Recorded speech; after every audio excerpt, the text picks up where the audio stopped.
تماس، محاولة في وسط الملعب، كاماتشو ينقل له كرة داخل منطقة الجزاء. ركلة جزاء، ركلة جزاء يحتسبها عبد الرحمن العمري. ركلة جزاء، ركلة جزاء صريحة وفيها بطاقة ولا لا؟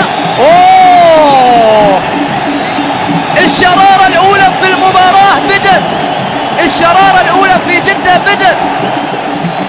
ولاحظ اللقطة فيها شد العماني وعمر هوساوي يرتكب خطأ داخل منطقة الجزاء. ركلة جزاء مع بداية الدقيقة 25. ركلة جزاء راح تشعل المدرج الأخضر، راح تشعل المدرج الأخضر. احنا قلنا جول واحد بس في المباراة راح يغير كل السيناريو، راح يغير كل المعطيات، راح يعطي أبجديات في المباراة من جديد. ركلة الجزاء فيكتور سيموس، الهداف في الموسم الماضي اللي مسجل 16 هدف، ثاني هدافين الدوري على فكرة البرازيلي فيكتور سيموس. وين راح يحطها؟ يسار ولا راضي يشيلها؟ يحطها. الله، جول أهلاوي، جول القلعة الخضراء الإمبراطور يكتب مع بدايات السطور. جول للأهلي على الدقيقة 26، بداية كتابة السيناريو. الإمبراطور على بداية كتابة السطور. هكذا يفتتح هذا اللقاء، هكذا نكتب فرشة هذا اللقاء.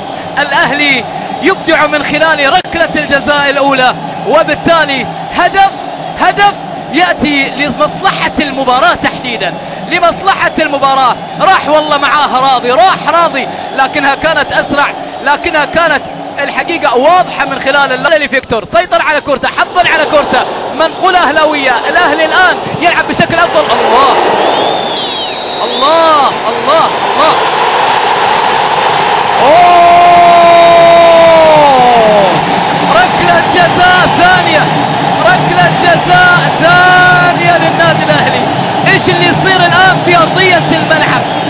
لا لا لا، يعني أكثر المتشائمين ما راح يكتب هذا السيناريو في 30 دقيقة، وراح نتابع وين مكان ركلة الجزاء. هذه التصويبة الأولى هو احتسبها، والمساعد اللي احتسبها بدر الشمراني هو من احتسب ركلة الجزاء وليس عبد الرحمن العمري. راح يروح معاه، راح إلى بدر الشمراني. بدر الشمراني هو من احتسب ركلة الجزاء وأعطى الإشارة إلى عبد الرحمن العمري. بدر الشمراني الحكم الدولي هو من احتسب ركلة الجزاء. أوه، على سيناريو.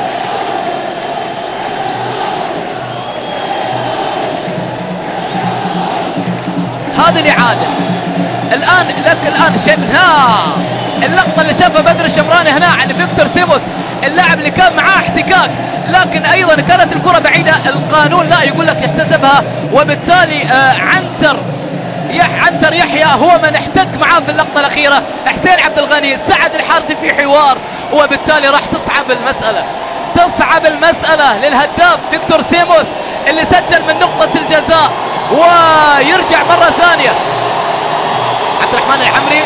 سعد الحارثي، اوه، بطاقة صفر. اوه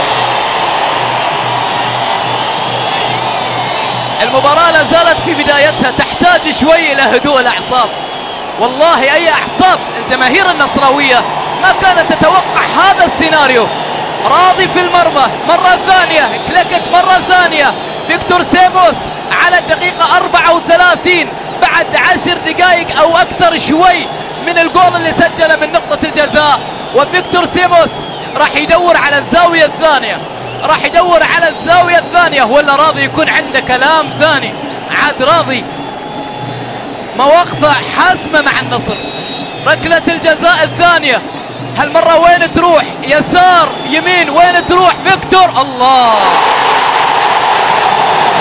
يا رايق يا رايق. هدف عن خبرة وإمكانيات عالية لفيكتور سيموس. حرك راضي وحده وحطها على اليمين، وجول ثاني للأهلي، جول ثاني للإمبراطور. اهتز المدرج،